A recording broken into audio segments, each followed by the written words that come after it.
اعوذ باللہ من الشیطان الرجیم بسم اللہ الرحمن الرحیم۔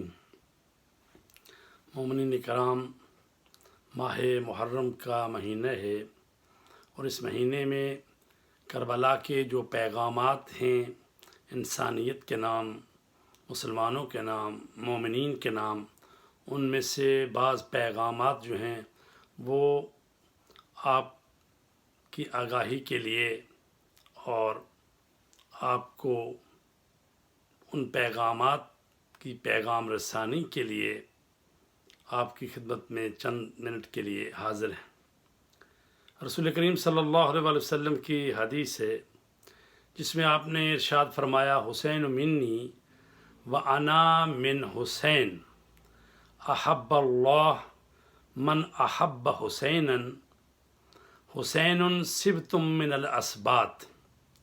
رسول کریم نے فرمایا، حسین مجھ سے ہے اور میں حسین سے ہوں۔ اللہ اس سے محبت کرتا ہے جو حسین سے محبت کرتا ہے۔ حسین اسباط میں سے ہیں۔ اس حدیث کے مطابق رسول کریم صلی اللہ علیہ وسلم اور ان کے لائے ہوئے دین کی بقا کے ضامن حسین ہیں۔ رسول پاک فرماتے ہیں، حسین منی، حسین مجھ سے ہے اور میں حسین سے ہوں۔ ہر نانا اپنے نواسے سے نہیں ہوتا، نواسا نانے سے ہوتا ہے۔ لیکن یہاں پر یہ ارشاد فرمایا جا رہا ہے، حسین منی، حسین مجھ سے ہے، وَأَنَا مِنْ حسین، اور میں حسین سے ہوں۔ تو اس کو کیا مطلب ہے؟ تو عزیزان گرامی، چونکہ رسول کریم دین اسلام کو لانے والے ہیں اور امام حسین علیہ السلام جو ہیں وہ دین کو بچانے والے ہیں، تو وہ دین کی بقا کے ضامن ہیں اور الہی محبت کے مرکز ہیں، اور جو شخصیت اللہ کی محبت کا مرکز قرار پاتی ہے اس کا عمل ہمارے لیے حجت ہوتا ہے اور رہنما ہوتا ہے۔ ایک اور حدیث میں رسول پاک صلی اللہ علیہ وآلہ وسلم سے منقول ہے کہ آپ نے فرمایا، ان الحسین مصباح الہدی و سفینۃ النجات، حسین ہدایت کا چراغ ہیں اور نجات کی کشتی ہے۔ پس جو بھی ہدایت کا متمنی ہے اور نجات کی فکر میں ہے، اسے چاہیے کہ امام حسین کی پیروی کرے۔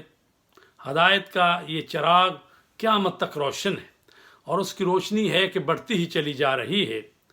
رسول پاک صلی اللہ علیہ وآلہ وسلم کا ارشاد گرامی ہے، فرماتے ہیں، اِنَّا لِقَتْلِ الْحُسَيْنِ حَرَارَةً فِي قُلُوبِ الْمُؤْمِنِينَ لَا تَبْرُدُ أَبَدًا، کہ حسین کے قتل سے مومنین کے دلوں میں ایسی حرارت پیدا ہو جائے گی جو کبھی ٹھنڈی نہ ہوگی، جو کبھی سرد نہ ہوگی۔ پس حسین ایسی ہستی کا نام ہے جس سے حیات کو روشنی ملتی ہے، جس سے انسانیت کو حرارت ملتی ہے۔ شاید اسی بات کو مد نظر رکھتے ہوئے علامہ اقبال فرماتے ہیں، رمز قرآن از حسین آموختیم، رمز قرآن از حسین آموختیم، ز آتش او شعلہ اندوختیم۔ وہ کہتے ہیں کہ ہم نے قرآن کو حسین سے سمجھا ہے، قرآن مجید کے اسرار و رموز کو حسین علیہ السلام نے اپنی زندگی میں ایسے اعمال انجام دے کر ہمیں بتا دیا کہ قرآن کی صحیح تفسیر وہی ہے جو ہمارے کردار میں ملتی ہے۔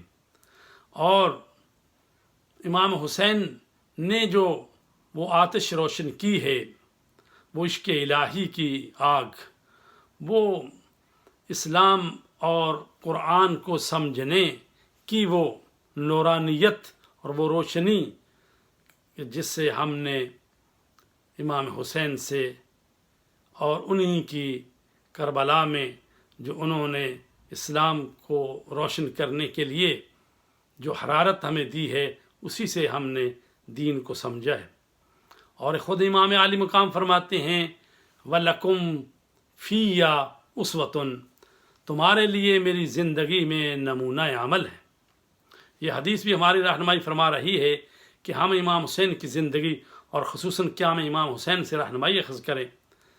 بنابراین سب سے پہلے ہم قیام شہداء کے اہداف اور مقاصد کی طرف آتے ہیں، اور امام علیہ الصلوۃ والسلام کے جو ارشادات ہیں اور ان کے اقوال ہیں، جو ان کی احادیث ہیں، ان کو گہرائی سے مطالعہ کرتے ہیں اور سمجھتے ہیں کہ امام علیہ الصلوۃ والسلام نے جو اتنا بڑا قدم اٹھایا ہے، یہ قیام کربلا جو ہے، یہ جہاد کربلا جو ہے، کس مقصد کے لیے ہے۔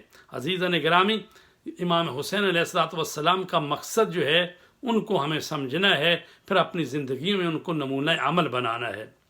تو امام حسین علیہ السلام نے جس بات کے لیے قیام کیا، اس میں سب سے پہلا نمبر جو ہے وہ ہے امر بالمعروف و نہی عن المنکر۔ اس کے لیے ہمیں کہیں اور جانے کی ضرورت نہیں ہے۔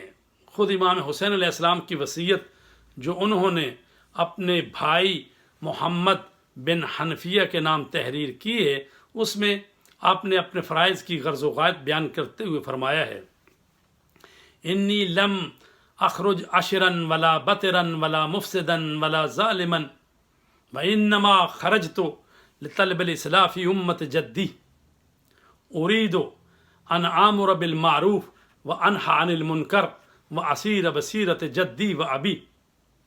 فرماتے مولا حسین اپنے اس وصیت نامے میں جو آپ اپنے بھائی محمد بن حنفیہ کو لکھ کر دے کر آئے تھے مدینہ میں، اور اس کو سر بمہر کر کے اپنے بھائی کے سپرد کر دیا تھا، اس میں یہ جملات ہیں۔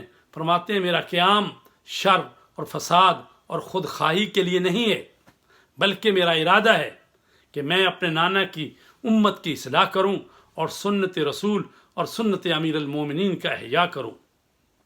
تو یہ پہلا جو درس ہے ہمارے لیے وہ یہ ہے کہ امام حسین علیہ السلام نے امر بالمعروف نہی عن المنکر کے لیے قیام کیا، تو پس ہمیں بھی ان کی اتباع کرتے ہوئے نیکیوں کو پھیلانا چاہیے، برائیوں کو روکنا چاہیے، اور امر بالمعروف نہی عن المنکر کے لیے اپنا وظیفہ انجام دینا چاہیے۔